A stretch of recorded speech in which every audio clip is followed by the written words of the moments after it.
Today's webinar is going to be on water safety plans.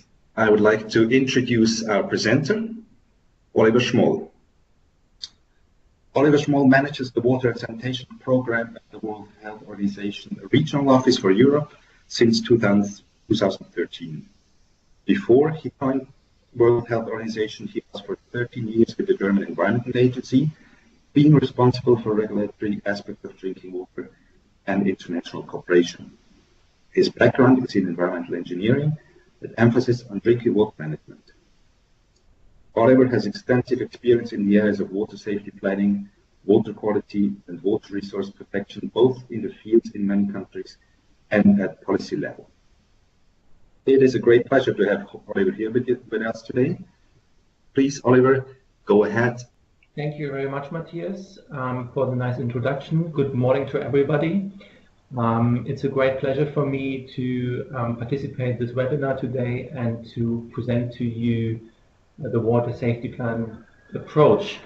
Many thanks to SDC and Skat for initiating this webinar, and I trust and hope that we will have a good and interesting discussion today.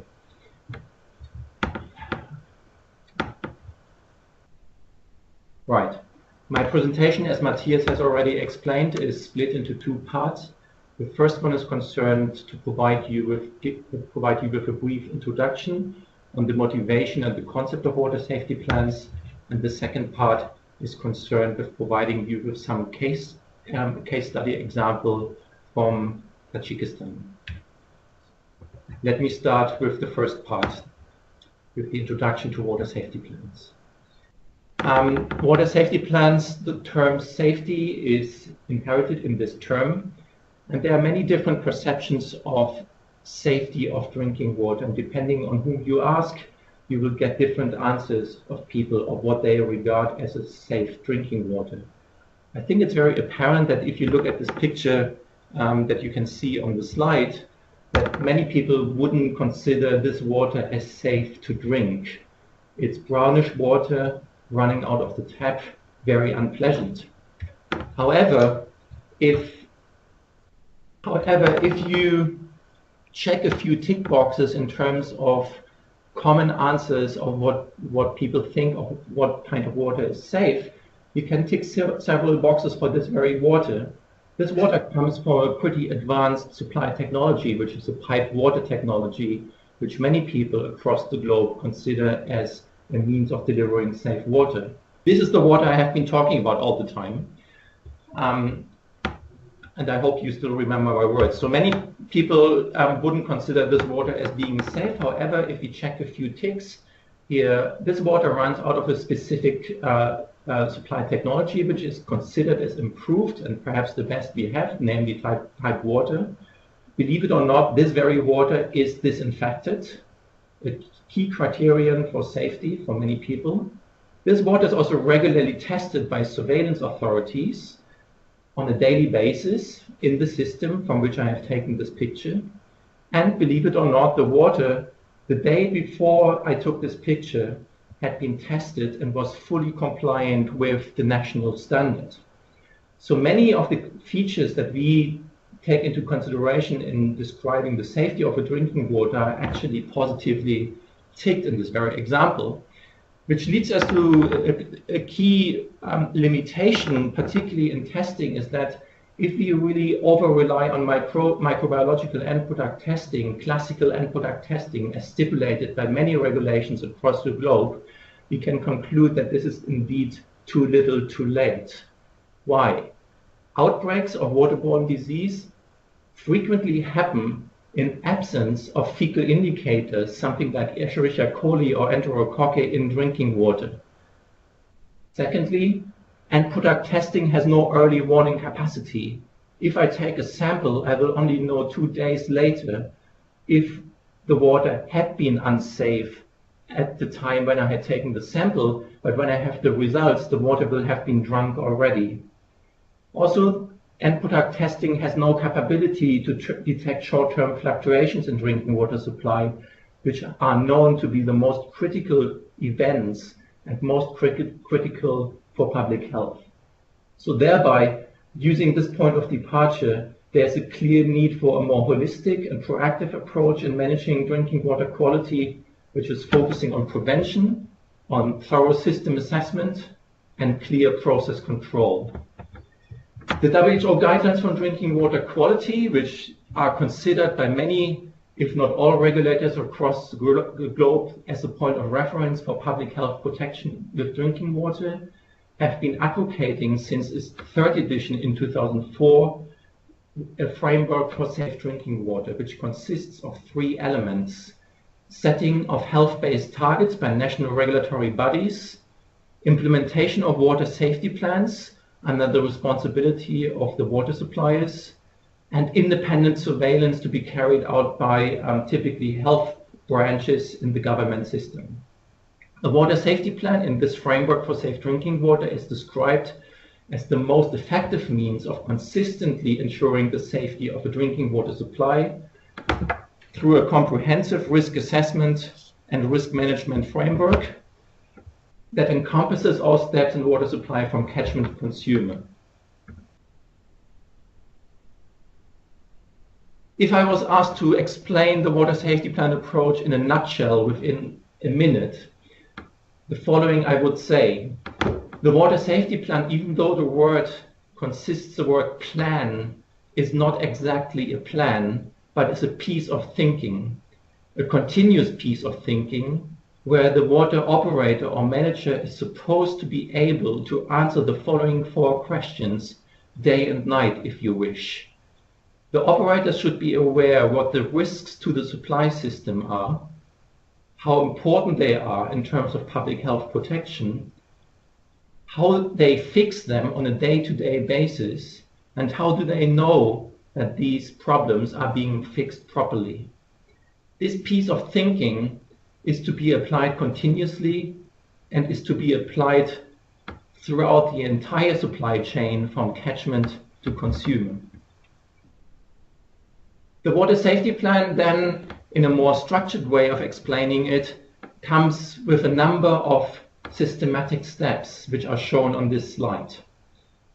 It starts with a thorough description and mapping of the water supply system, continues with a systematic assessment of hazards and hazardous events that may affect the water supply, and to assess the risks to public health that derive from these hazards, to undertake a review of the adequacy of the existing preventive control measures that are already in place to protect the safety of drinking water.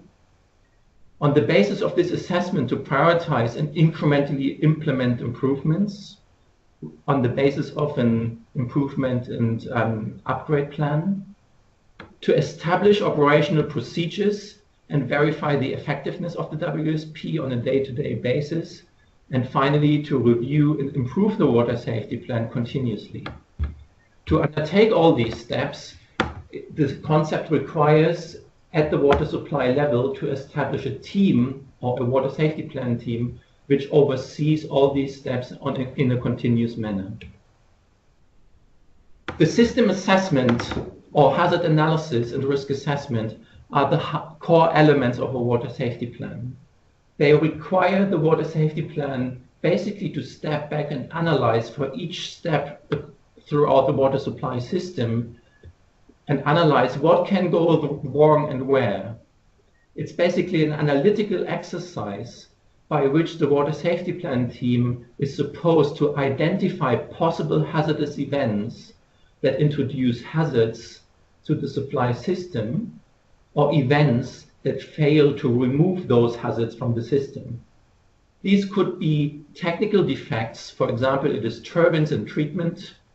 It could be malpractices applied by water operator staff, for example, operator staff or people working in the catchment, for example, the inadequate application and use of manure in catchment, which is causing problem in the water supply. It could be accidents, for example, spills of chemicals in a road in the catchment. It could be related to improper procedures in water treatment, for example, in doing inadequate filter washing. It could also have natural causes, like heavy rainfall or snow melt, causing rapid runoff and bringing quite a range of hazards into the water supply system. So this kind of analysis of identifying possible events that could affect the water supply, together with the microbial, chemical, and/or physical hazards that come along with those events, is, so to say, the heart of the water safety plan, to undertake a systematic analysis of these events and hazards. This is an example of how this could look like, that the team actually walks through the individual supply steps from catchment through abstraction, treatment, storage, and distribution, and comes up with a list of possible events that may be relevant to the water supply under investigation. Let me emphasize, these lists that you can see on the slide are no generic lists that are to be copy-pasted from existing generic material that you can find in the public domain. No, it's a very system-specific analysis with people who have knowledge about the system and experience with the system, and it's very much targeted to an individual supply system, and it's not based on generic or general assumptions. The water safety plan has a clear event-based thinking, which has as a background the experience of water operators across the world, that basically water supply always becomes critical if events happen to water supply and public health, rain events, pollution events, poor practices. So it's always these short-term events, or typically these short-term events, that cause trouble in water supply, and thereby the water safety plan approach puts great emphasis in finding these events in order to make provisions to prevent them, and in order to make provisions to control them properly. So this kind of event-based thinking is the basic philosophy of water safety planning. Of course, there are other events like long-term accumulation of chemicals such as nitrate in groundwater, for example, which may cause problem due to malpractices in the catchment. This is a second class of events, if you like, but these are the two things that cause the greatest concern for water supply and public health. So after identifying the hazards and the hazardous events, they become subject to an assessment in terms of assessing the hazard severity. So what are the consequences of this event if it happens for public health, but also to assess the likelihood of the event happening. Many people, many operators use a risk assessment matrix, which you can see in the center of this slide, where you have two scales on the likelihood and the severity, and the resulting component, depending on how likely or unlikely an event is, and depending on how severe the public health outcomes of a hazard would be, you may come up with a simple risk classification, which is shown here on the slide in a kind of traffic light scheme. And you will determine by using such a matrix the risk of a specific event for the water supply. This thinking basically is meant to provide a ranking and prioritization scheme for water supply operators in order to identify what is a risk to public health, in which areas we need to pay attention in terms of management, which are the most critical events for our water supply, and in terms of what improvements and upgrades are important and needed to close the gaps in resilience in order to prevent these events happen in the future. An important element of this assessment then is to review in how far the existing control measures, means measures which are designed to prevent the events happening, in how far these measures are actually adequate and effective in preventing the event. In many supplies, measures are already in place, but once they are in place, they are not always looked at critical in whether or not they are actually delivering their function. So thereby, the water safety plan requests the water safety plan team to validate the effectiveness and adequacy of the existing control measures in controlling the identified risks, and to assess on whether or not the residual risks for public health are still relevant or not. Finally, on the basis of this risk assessment, the water safety plan team is supposed to come up with a prioritization of critical issues and to plan for and implement incremental improvements and upgrades based on the outcomes of the risk assessment. The outcome of the water safety plan may look as simple as that, where you have basically a structured system assessment in place, running through all the supply steps, identifying all the events and corresponding hazards, having an assessment of the likelihood and severity of those hazards and events, coming up with an initial risk assessment, validating existing control measures, identifying the residual risks, and then identifying the improved or new controls needed to prevent those risks happening.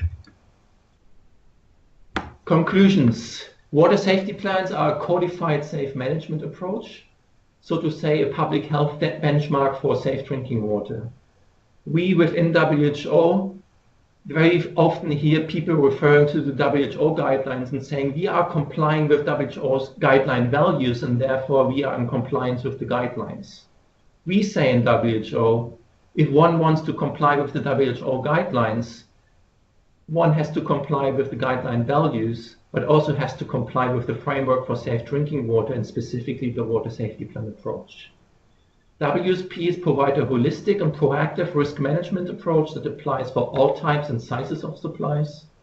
It's an effective managerial tool for water suppliers and covers supplies area, and it only covers the supplier's area of responsibility. The added values reported by those who have been applying water safety plans are manifold, which can be found in the literature, and I have picked a few as a summary. Operators report that they develop, by going through the water safety plan approach, they develop more clarity on supply-related risks, which then in turn improves their overall operations. It fosters and documents due diligence in operations. It clearly reduces water quality incidents, and we have also clear evidence that if water suppliers use WSPs, that increases compliance with national standards, for example. At the same time, WSPs provide a clear rationale for decision making and thus helps to focus limited resources and attention by identifying short-term improvements that can be undertaken with owner resources, particularly if we think of resource-limited settings. But also WSPs help to map the need for additional resources for long-term investments, for example, in infrastructure upgrades. In other words, the WSP provides a technical, in-depth rationale of what kind of improvements are needed in a water supply and provides a good argument based on the risk assessment for these needed improvements. There's also quite a bit of evidence on health gains. Iceland, for example, is one of the countries which was an early adopter of WSP since the mid-90s. And a recent study that was undertaken investigated the diarrheal disease incidence in those populations that were subject to water safety plan introduction. And there was a clear evidence that the population under WSP is 14% less likely to develop clinical cases of diarrhea, together with an observation of a general lower trend of diarrhea in the Icelandic communities. And let me emphasize, Iceland is not a developing country. Iceland already had quite a high level standard of water supply. Still, after the introduction of WSPs, there was a significant change in the diarrhea records in the communities that were under WSP. There are quite a number of resource materials provided by WHO. I hope that the organizers can share the slides with you after the webinar. And you can see at the bottom of the pictures on this slide, you can see the links to the resource materials that WHO provides. A water safety plan manual, which just provides a broad overview of and guidance on the individual steps of a water safety plan. In the top row, the two right documents are particularly concerned with water safety planning in small community water supplies and individual supplies, providing hands-on, step-by-step guidance for operators on how to implement WSPs. And in the bottom line, you can see two documents. One on the left-hand side, the roadmap to water safety planning, which is targeting policymakers in countries in assisting them in defining a roadmap for uptake in policies and regulations of water safety plans, and a guide which was recently released end of last year on auditing of water safety plans in order to assist health officers and agencies to monitor and audit water safety plan implementation in the field. I think this is my final slide for the first part. I would also like to draw your attention to the fact that there are quite a few learning courses out there on water safety plans. The most popular and prominent perhaps is offered by the University of North Carolina at Chapel Hill in the United States, which has developed a distance learning course on water safety plans. And I think Matthias will later talk about the opportunities to join this forthcoming course later in this webinar. This is just to flag that there are also online tools available where operators, regulators, and other interested parties can have an in-depth course on WSPs. With that, I would like to conclude the first part of the presentation, and I hand over to Matthias for questions of clarification before we continue. Thank you very much. Okay, thank you so much, Oliver, for this great introduction to water safety plans. Very comprehensive and very straight to the point. As I was explaining in the beginning, we'll have now 5 minutes only for clarification if something was not clear. Any questions which goes to the background, use, application of water safety plans, will come back to them later. At the moment, we just want to make sure that this presentation was clear enough for everyone. So I saw that some people were typing questions while you were presenting, Oliver. One of the questions I would start with is on slide 10. Dalia is asking, what are the C and M's? Thank you for this question. The C and M's simply stand for chemical hazards, microbiological hazards, and the Q stands for hazards related to lack of quantity of water. I apologize, I should have flagged this. Okay, great. And then there's a question from Matthias Leicht saying, I don't understand how there are outbreaks of water-related diseases without fecal indicators in drinking water. That was early on in the presentation. Yeah, thank you for this question, Matthias. There is clear evidence that fecal indicators have limitations in terms of their powerfulness to detect fecal contamination in water. Fecal indicators are typically bacterial indicators, Escherichia coli or Enterococci. However, we have many fecally derived pathogens in drinking water, particularly viruses or protozoa such as Cryptosporidium or Giardia, which are far more resistant in the environment, more resistant than bacteria in the environment, and or in disinfection processes. So you may end up in a situation where you take a water sample where you do not find E. coli because they had been killed, for example, during treatment or disinfection. However, Cryptosporidium and viruses may still be present due to their higher persistence in water supply and may cause public health concerns and waterborne disease. So this is a dilemma that had been increasingly been recognized in terms of the limitations of the fecal indicator concept, which is primarily based at the moment on bacteria, but not on viruses and Cryptosporidium. I hope this was clear. Otherwise, I'm more than happy to elaborate. Okay, actually, Matthias is right. Okay, fecal indicators don't detect all fecal contamination, so I think it has been clear. I see there are many more questions, but all the ones I can see are actually going beyond the actual presentation, and so please bear with us. These questions we'll try to address all or most of them at the final Q&A session. But let's first go to the second part of Oliver's presentation of the application of water safety plans in Tajikistan. Please, Oliver. Thank you, Matthias. I also had a quick scan on the questions. Perhaps one or another question can be answered through the second part of the presentation, which is indeed now on a case study from rural Tajikistan. So application of WSPs in small systems in rural Tajikistan. I'm aware that participants from Central Asia are on the course, so bear with me if I put a map of Central Asia on the screen. Just this slide is simply to locate Tajikistan in the Central Asian context. Tajikistan is located west of China, north of Afghanistan, east of Uzbekistan, and south of Kyrgyzstan in Central Asia. And the population of Tajikistan is about 8.5 million, with about 3/4 of the population living in rural areas.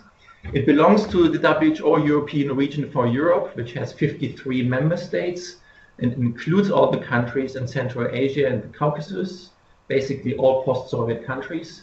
And Tajikistan is indeed, if you like, the poorest country in our WHO European region, with the Human Development Index ranking, Human Development Index of 0.6 approximately, ranking at the global scale on the rank 130. But also, if we use the gross national income, Tajikistan, we can see has an income of about $1,000 per capita, which is indeed among the 40 poorest countries in the globe. So it's really the poorest country in our region. At the same time, it's a very rich country in terms of water resources. It is basically providing water for all Central Asian states through the Amudaya and Sudaya systems draining into the Aral Sea basin. And in Tajikistan, hydropower accounts for about 98% of the energy production, but also a lot of water is used for irrigated agriculture in the country, which is one of the main economic activities in the country. In terms of the water supply situation in the countries, we can conclude that according to the latest figures in the country, 45% of the population have access to pipe water on premises. About 1/3 of the population has access to other basic sources like protected springs and wells, particularly in rural areas. But stunningly, about 1/5 of the population still uses unprotected surface water like irrigation channels, canals, and rivers, which of course, which is very clear, which of course is of high relevance for public health, as these sources may come with all sorts of pollution and are prone to waterborne outbreaks. We can also conclude that particularly in the rural areas, we have to deal with aged infrastructures. We have to deal with electricity cuts in some seasons. And typically, in many of the supplies, we face a situation where the water can only be provided intermittently. So quite a challenging background at a very high level here for the purpose of the presentation, but just to give you a little bit of a flavor of where Tajikistan stands.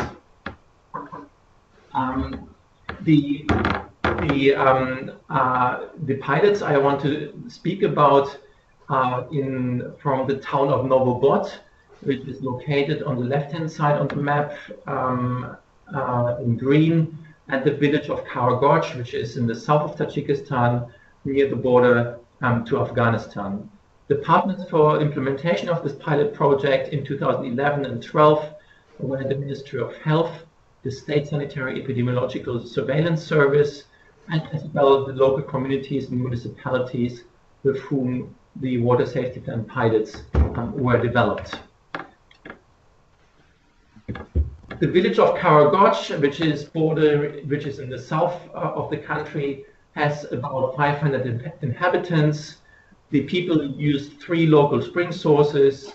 They have a community caretaker looking at these spring sources, and people manually collect the water from those springs.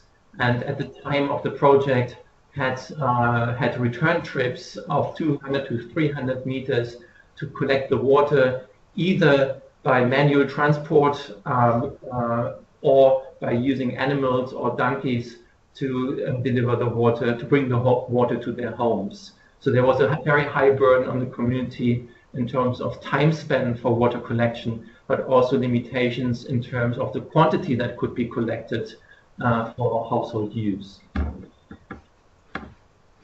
The town of Novobod, in the west of the country, near to the border to Uzbekistan, had about 4,500 inhabitants.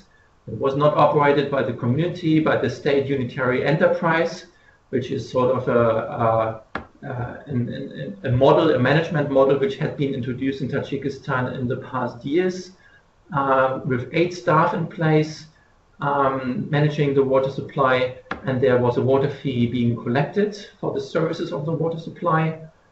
They use one remote spring source.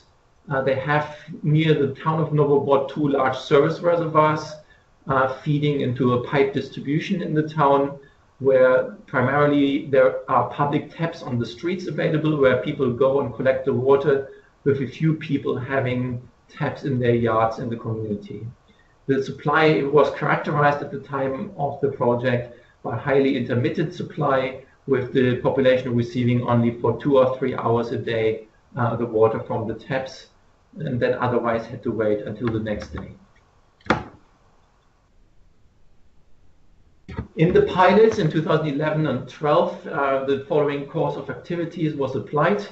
We had after a fact-finding mission on the selection of these pilot sites, we went for an in-depth WSP training for National Water Safety Plan facilitators, means people who assisted the local communities in developing their water safety plans by regular visit and by regular advice to the communities in developing their water safety plan, as well as a training of the local stakeholders who were in charge in developing their own water safety plan.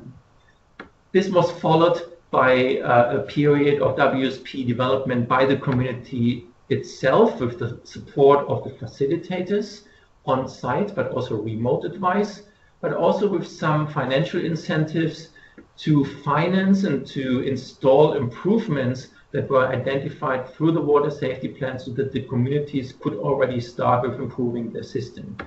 And the overall results of the project were then reviewed at the end of the project. Out of this project, we developed this field guide document for small systems. So it was one of the sources that I presented earlier to you, which actually, and the Tajik project fed into the development of this document, which is now in the public domain, but the draft version of which was prepared ahead of the pilots, so to say, served as the background material for the communities and facilitators to undertake the water safety plan, with an understanding that small communities may not be able to do big conceptual thinking across,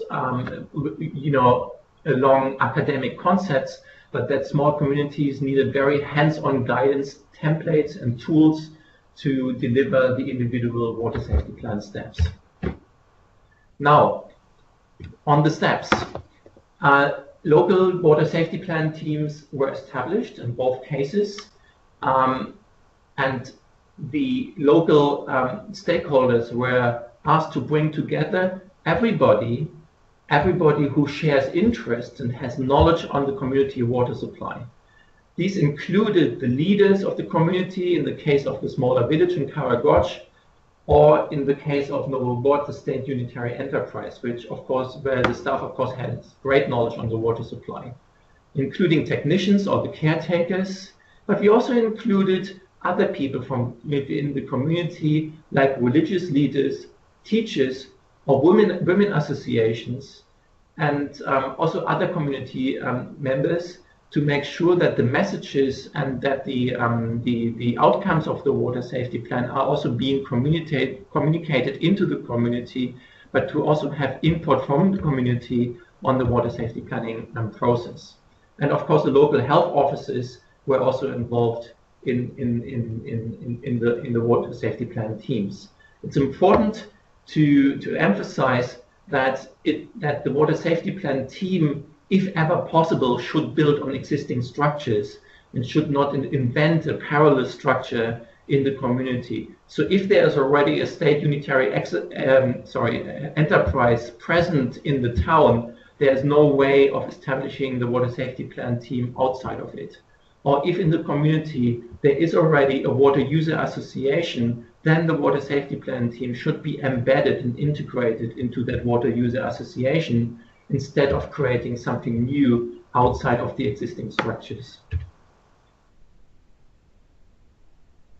The first technical step was to map and describe the water supply system, means actually bringing information and knowledge about the water supply into one place, which sounds trivial, but experience has shown that many information related to the water supply are really spread out across different government offices, across different people in the community, across different pieces of documentation that are available, and of course across different people, across brains of different people with having different experience and background knowledge and institutional memory on the water supply. So basically the description of the water supply is a very good step to bring together all the information concerned with the water supply in terms of general background information, in terms of management, in terms of knowledge about the catchment, about the treatment, storage and distribution, the water use and collection in the community, but also water quality information.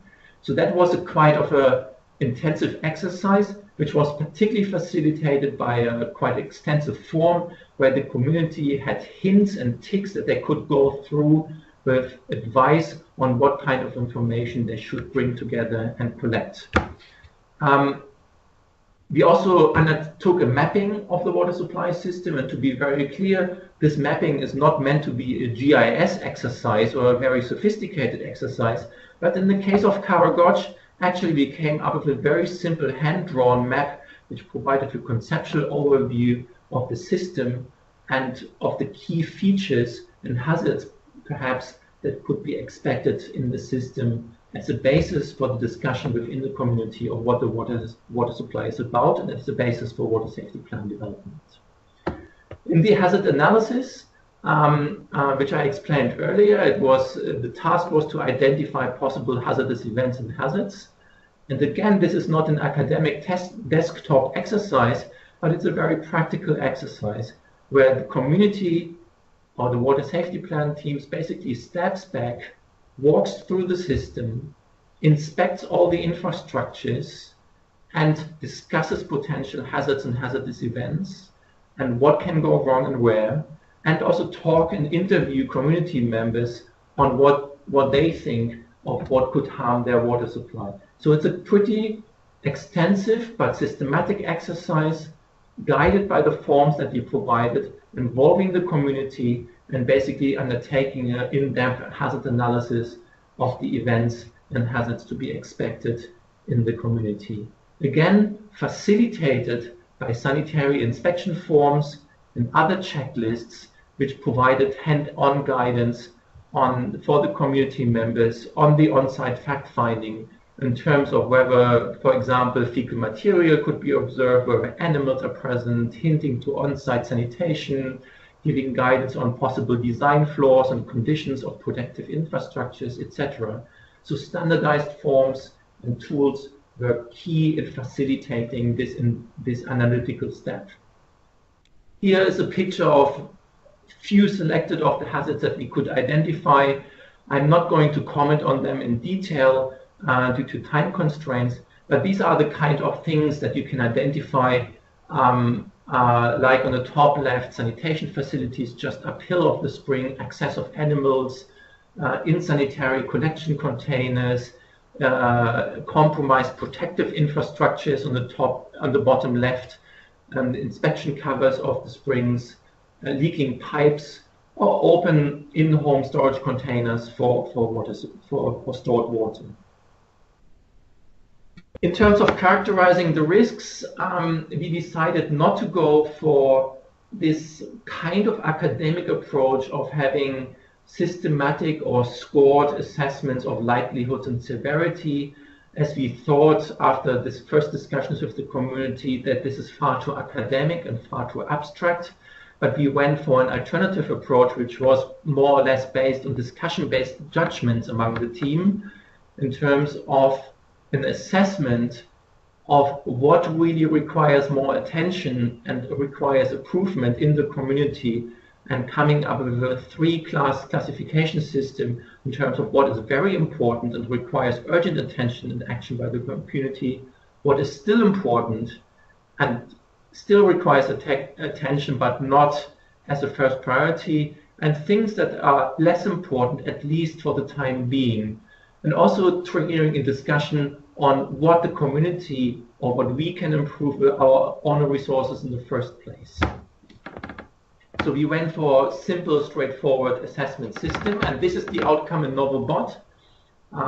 English translation of the table that the Tajik team had prepared with the support of the facilitators, where on the left-hand column, which is about what can go wrong, the community has listed a few of those hazardous events, ranging from limited source water availability and intermittent supply, source pollution after rains and snowmelt, animals entering the reservoir area, ingress of runoff into the reservoir, and then indicating the nature of the hazard from microbial, chemical, and quantity related, an assessment whether this is under proper control, and then an assessment on how important this is for the community, and then a brief summary on whether or not additional controls are needed in the short term, in the midterm, and in the long term. So this is the kind of outcome that was produced by the Novobod community, and on the basis of this, with financial support through the project mechanism, we supported the communities in actually improving some of their infrastructures based on the outcome of the WSP risk assessment, in improving the inspection covers, screen of air vents, disinfection units, or putting in diversion ditches for the reservoir.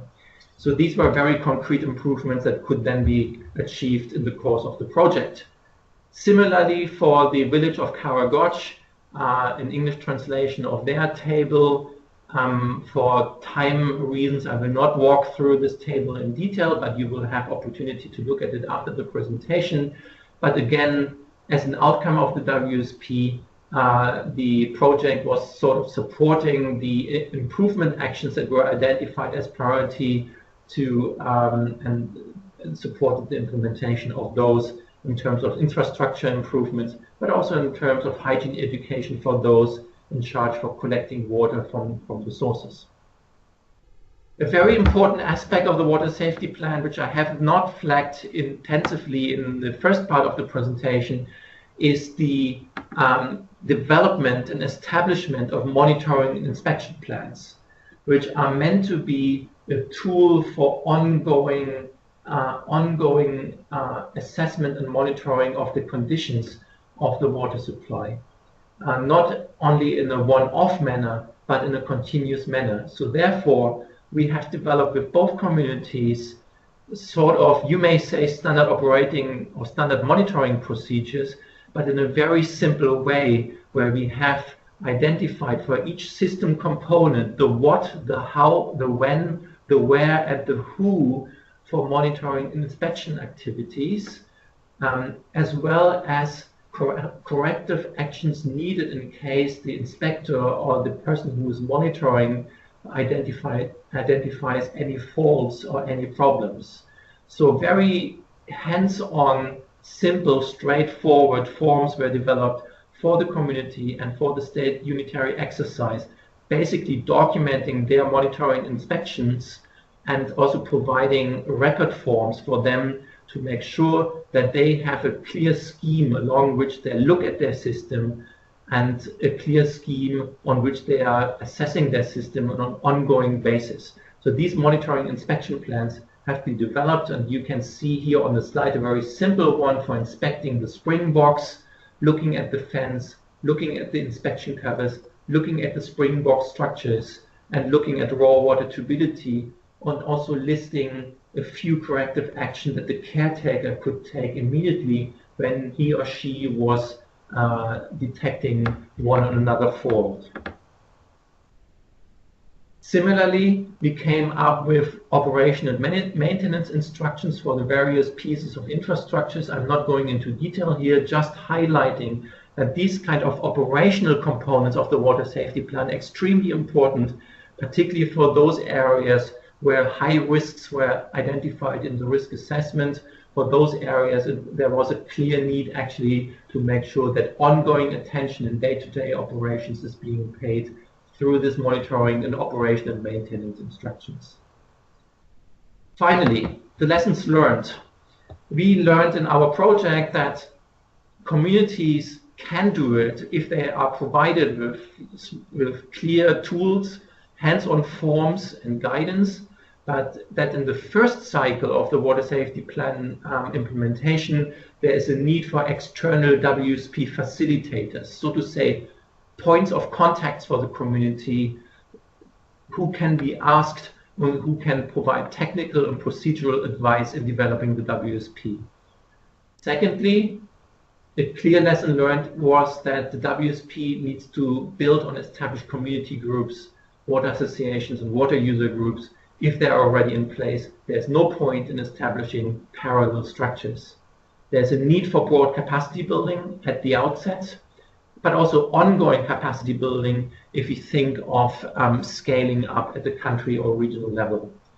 It was very clear that, at least in the Tajik context, the institutions at the district levels lack clearly capacities to technically support communities at scale, whereas these community institutions could perhaps support a pilot project. I think due to the institutional and personal capacities in these institutions, there would be a clear limitation to support scaling up on a one-by-one nursing approach, but more group approaches would need to be developed to build and maintain a good partnership between the local health offices and the communities. Improvements happen. As elaborated earlier, the WSPs have provided a rationale for decision-making in the local context to initiate incremental improvement. And I think we could see in both places a rise of population's confidence in water supply management and the appreciation of improvements. And it was very interesting to see that in the case of Novobod, even after the early stages of water safety plan introduction, there was an increased willingness to pay the water fee, which has always been of concern in the community. And the state unitary enterprise was complaining that the community was not very diligent in paying their fees, which caused a lot of trouble for the enterprise because they didn't have enough incomes to operate their water supply. But after the introduction of the water safety plan, the unitary enterprise could demonstrate that they are approaching water safety systematically and that improvements are to be expected, which immediately rose the monthly contributions from within the community, which was a very nice outcome, I have to say. In Tajikistan, the WHO Regional Office for Europe, together with the Ministry of Health, just a month ago, has started a scale-up project which is going to run until 2018, which is supported by the Finnish government, where we took a view that the initial pilots that I have been talking about were meant to be to sensitize decision makers in the country and policy makers and provide, so to say, an initial basis for evaluation of the feasibility of WSPs in the Tajik context, whereas the scale-up project, which is commencing right now, is concerned with a more systematic approach to training of national WSP facilitators, so to say, to create a pool of WSP facilitators at the national level, a broader pool, supporting implementation in 10 more sites, to support the local sanitary epidemiological services and offices to assist with WSP support and advice, but also assist in the water quality testing, but also working at the policy level to develop a WSP norm in the Tajik context and a national roadmap towards scaling up WSPs in long term, also looking in educational measures in terms of institutional capacities and in terms of support capacities provided by the government. And I should also mention that WSPs are also being taken up by other players, for example, Oxfam in the country, and also ADB has signaled initial interest to take up WSPs in their programming. Final slide, dear colleagues. This is Mr. Faridin from the city of Novobod, and he put his water safety plan document, which is the blue thing that you can see on the slide, after the conclusion of the review workshop into the safe. Because he looked at me with a great smile and considered this is his most valuable document that he had developed in the past years in his professional career, and we found this very sweet. On the other hand, it's very clear that the water safety plan is nothing that is to be put in the safe, but is to be an operational document which is to guide operations and assessments throughout the life cycle of the water supply. And with that, I would like to conclude, and I'm open for your questions, and I apologize for being slightly longer than originally planned. Thank you. Over to you, Matthias. Thank you, Oliver, for this great and very hands-on presentation of examples of how water safety plans are being put in practice. We are now going to hear 2 comments. Please, if you have questions or also comments from your side, feel free to type them in the text box. We'll hear comments from 2 persons. The goal of these comments is that this will help the audience to put what we heard a bit more in context, and also to have some reflection on what we just heard. Our first commenter is Matthias Leicht. He joined STC in 2014 after working for 7 years with a disability and development NGO as head of international programs. In Moldova, he works as program manager responsible for both the health and water and sanitation domains. He enjoys finding synergies between both domains and elaborating, together with project partners, small and big, solutions for concrete problems. Please, Matthias, go ahead with your comments. Thank you, Matthias. Thank you, Oliver, for the presentation. I was part of a discussion at the last water team days here in Moldova around the water safety plans, and it was then when the idea came up that we should discuss this on further inside the network. In Moldova, I came across this through our support to the Protocol on Water and Health, which is a protocol signed by Moldovan government, and is a collaboration between UNEC and WHO. So there was a presentation actually by Oliver here in Moldova, and then we had a discussion and some ideas of how this could be useful in our portfolio and to tackle some of the issues of our portfolio. Some of the things were mentioned now in the presentation. I will come to this right now just to tell you where we stand with this here in Moldova. So the protocol Water and Health, in the first phase, so to say, targets were elaborated to be met, and now we are finalizing the second phase together with the government is finalizing the second phase. We are supporting UNEC in supporting the government. So they finalized an action plan, and one of these actions is called the development and implementation of water safety plans in all settlements with population over 2,000 inhabitants, which should be done until 2026. So this is soon to be approved governmental document, which is quite a good achievement. It was so national champions were needed to get there. Especially from the National Center of Public Health, and then yes, so there was this framework of this protocol Water and Health, and this institutional support from our side to implement this, which I think was also necessary to give, to bring in the idea and the funds to actually have these trainings. And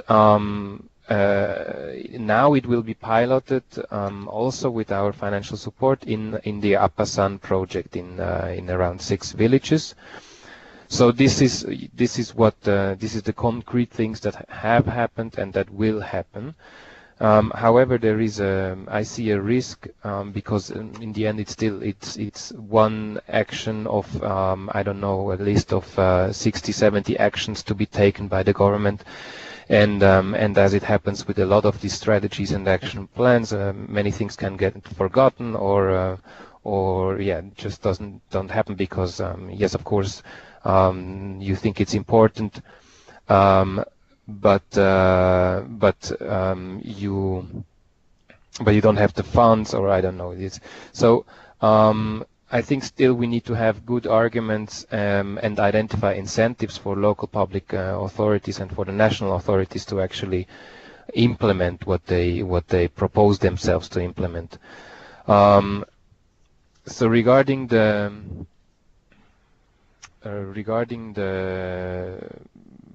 potential that I see of the water safety plans is that exactly as Oliver pointed out, so at least you would have an increased willingness to pay for services.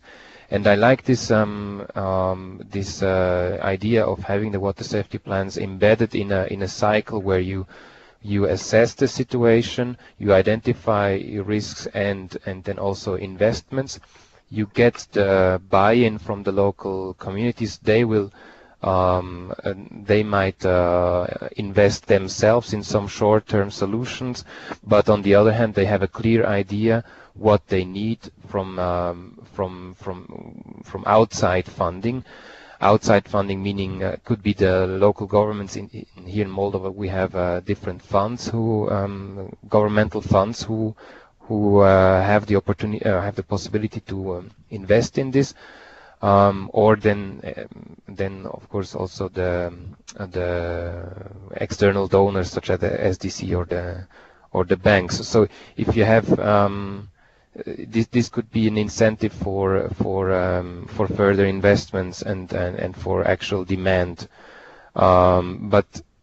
So what I saw until now, so we have this case study from Tajikistan where apparently this could be confirmed, but of course it would be good to have much more examples. So maybe meaning we need to start maybe also and monitor it right and evaluate it right to get to if we think that the potential is there, so to also be able to get to this evidence that it provides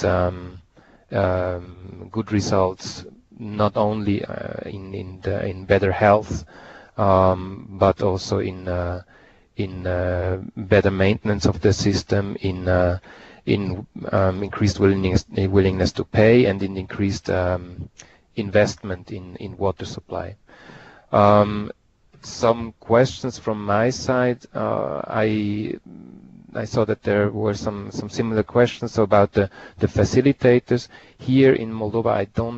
I'm not sure right now how this will be done, but I would think that it would be public health officials that should act as water safety plans facilitators.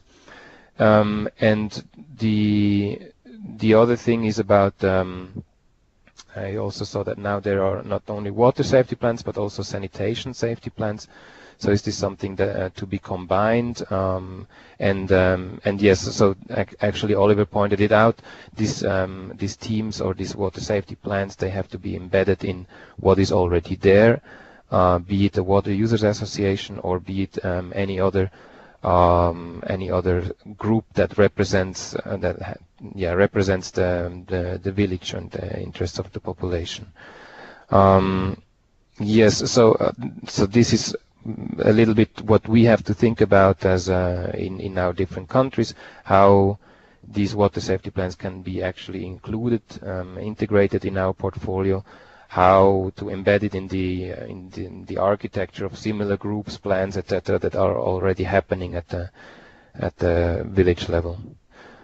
So I would conclude with this, and I'm happy to participate further in the discussion. Okay, great. Thank you, Matthias. We will now also hear a comment from Slava Sorokovskyi. Can I please ask Slava to limit your comment to 5 minutes so that we still have some time for general Q&A.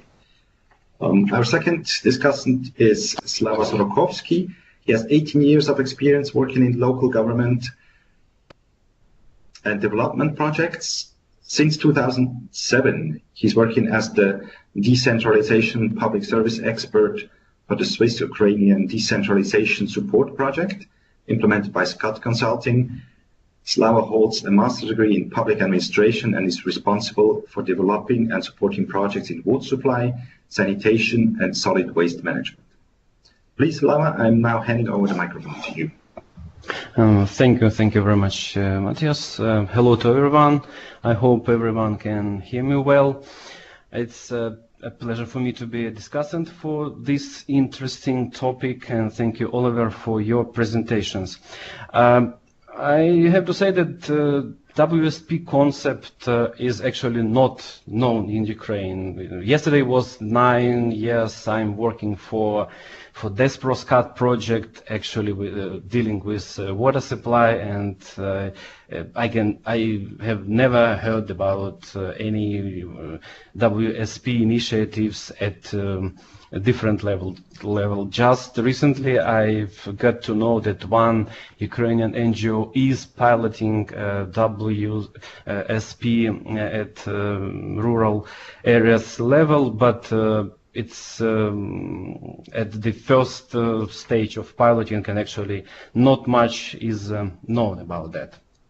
And at the same time, I see that some components of water safety planning is already on place. Maybe they are presented not in a comprehensive way, not step by step, but just I can give you an instance. In the project we support, we have been working normally before villages wanted to do anything, they did a sort of an analysis of existing situation, also assessed risks in one village in order to mobilize people to get in the project, because there was a part of the village refusing to be to support the project. The village council assessed the quality of water in the shallow wells in the households in that part, presented the results, and this was the fact that people or the mobilizing fact for people to get in the project. So actually you do this the project team, a project implementation team, as a group of people that get together in order to discuss the situation and then to plan the project, is also an integrated part of it, as Oliver also presented. And operation and maintenance guidelines used by communities afterwards, they're based or they built on the same platform that Oliver has presented. So not comprehensively, but some components are already on place. At the same time, I'm asking myself, what is the linkage between water safety planning framework and existing regulations at the national, at the regional level regarding the water supply framework? For instance, in Ukraine, it's quite heavily done. You have a lot of different norms on how to protect water supply intakes, sources, sanitary protection zones, etc. How to undertake disinfection measures, what are the standards for regular check of quality of water, etc., etc. So if you do follow such standards and norm while planning and construction or establishing your network, where is the place for water safety plan? Maybe it's a bit stupid question, but water safety plan as a concept is also new for me, so that is why dare myself to ask such questions. But at the same time, I see a certain potential for this. If to have a look onto water safety planning as a comprehensive picture, and which can help communities at different stages of project implementation to get in depth into this, the water supply they have or they are going to have. I see the bridge between the requirement to have water safety plan or to apply it and the further financing, because Oliver, while presenting this case study from Tajikistan, mentioned that to have a water safety plan was one of the preconditions to have further financing. So if national level or regional level is going to provide some funding for improvements in water supply, why don't they ask communities to present the result, their plan, the improvement plan based on the water safety planning? So just as a mean to show that we have the community has identified all the risks, and then they built upon this assessment their needs in terms of further improvements. So I see the potential to have this as a motivating or stimulus factor, because I'm totally agree with Matthias Leicht and when he mentioned that you need to provide a clear stimulus for communities to apply, for local partners of different levels, by the way, to apply water safety plan. With this, I would stop myself, and thank you very much. Thank you, Slava. And also thank you, Matthias, for both these comments. As you can see, we are reaching the timeline. What I'm going to do, I'm going to extend the timeline for 5 more minutes, so we'll have about 7 minutes of Q&A. I know that some of you will have to leave. We try to stick to timelines, but I think it's really important that we come back to a few of the questions. If you have to leave, you'll still be able to hear what was discussed. And I'm now going to launch a few of these questions to Oliver. So if anyone has to leave, please go ahead, and you will be sent the recording. Let's start with the Q&A session. Probably one or two linked questions were on the WSP facilitators and WSP team. Oliver, I think from your second presentation part, it became a bit clearer, but maybe you want to extend on that. Who should be on the team, and who are the WSP facilitators? Right, thank you, Matthias. On the facilitators first, facilitators could be anybody, broadly speaking, who has good knowledge in water supply, good knowledge about water quality, and who has good understanding of what water safety plans are about. So basically, they provide a point of contact or reference to which communities can turn to seek advice. So who can they be? They can be, as Matthias has elaborated in his contribution, they can be sitting within the health offices in the Ministries of Health and their branches, people who actually anyway supposed to provide surveillance services and provide advice on water quality.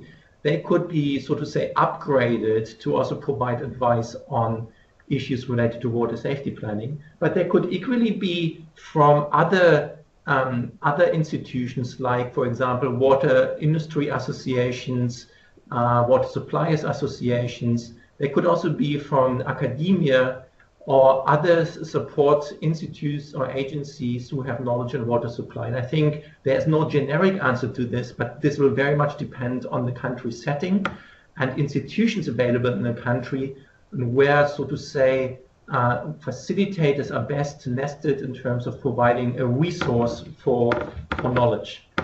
So, but I think the health sector is, of course, one of the possible homes for these facilitators.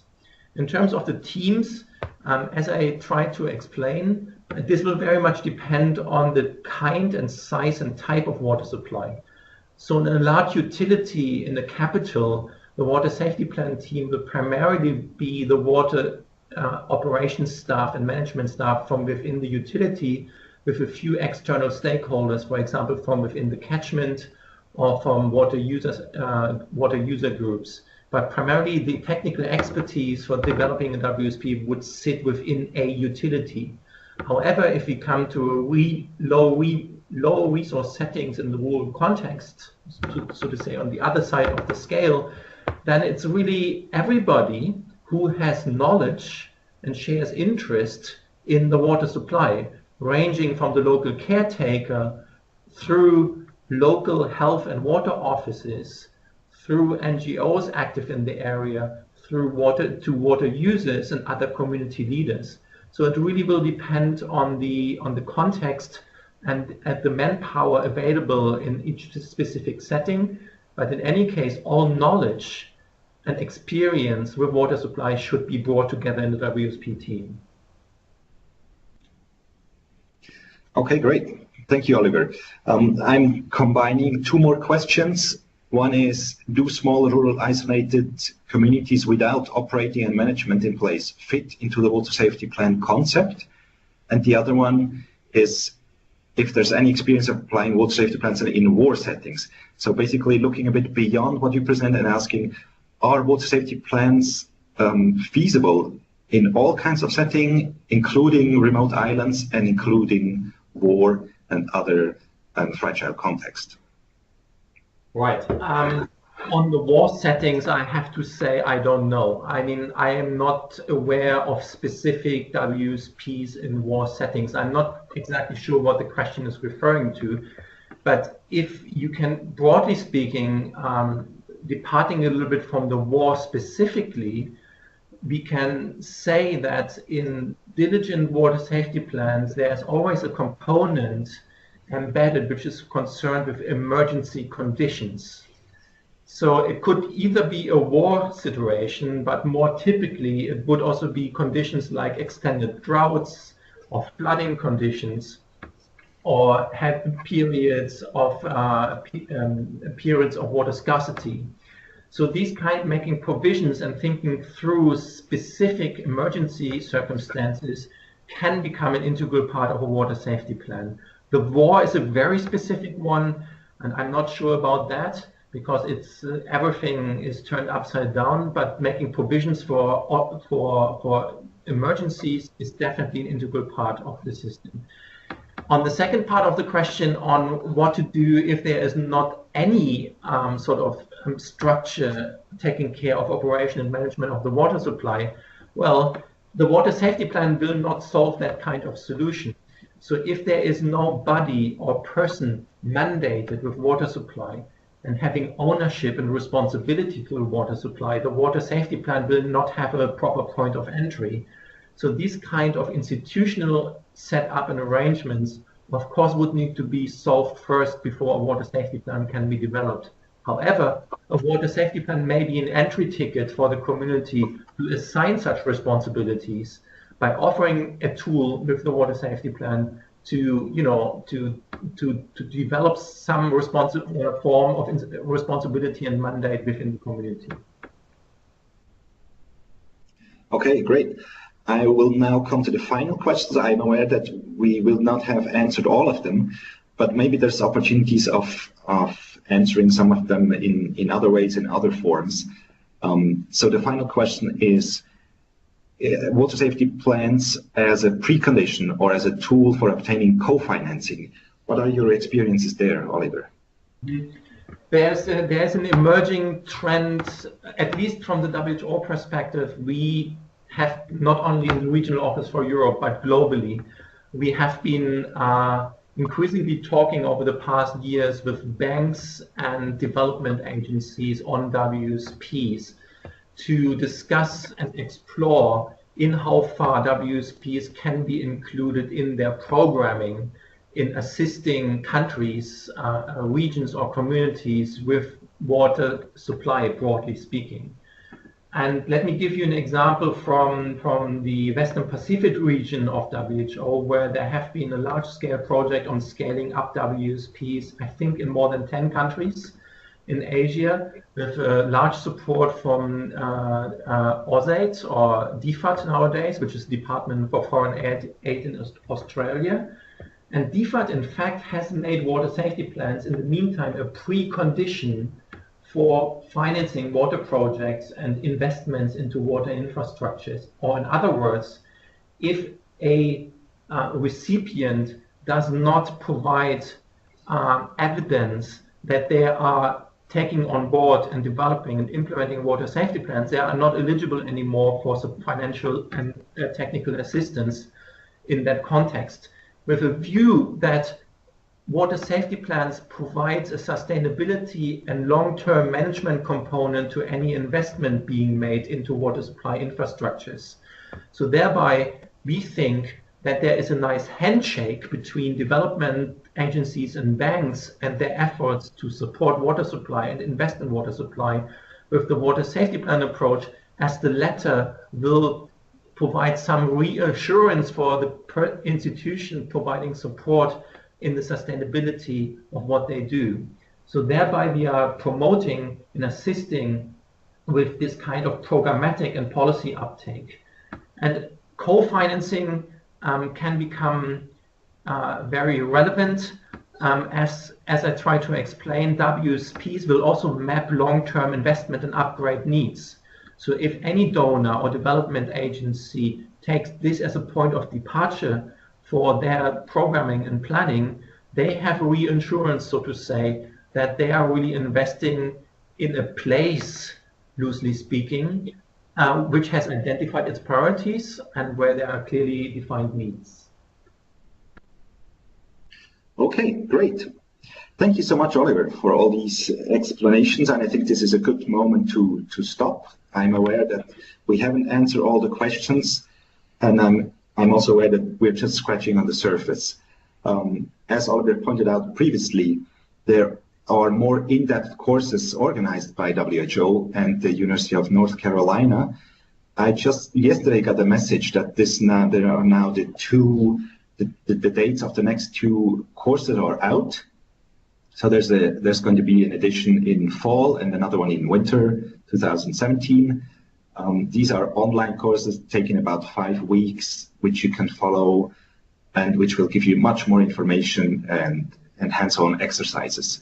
I will send you the whole presentation with these links. I will also send you the presentation with Oliver's presentation. I would like to thank very much Oliver for his presentation. I would like to thank Matthias and Slava for their comments. I would like to thank Martin and Florian for making sure everything is working fine, and all of you participating and asking questions. I think this was quite a good introduction to water safety plans. I hope it also was useful for you. And please feel free to contact us if you have comments or questions regarding the topic or the webinar itself. Matthias, may you allow me? Yes, please. Half a minute by thanking you, the audience. I will be more than happy that if you have specific questions, you are most welcome to contact me via email. And perhaps Matthias can share my email address through the circular with the presentation. So please come back to me if you have specific questions. And finally, I also would like to express our great interest to discuss further with you in SDC and Skat and how we possibly can partner here or there in scaling up WSPs in the region. So we are more than open to discuss this further at a more strategic level with you. With that, I wish everybody a nice day and a great afternoon. Great. Thank you so much. Goodbye.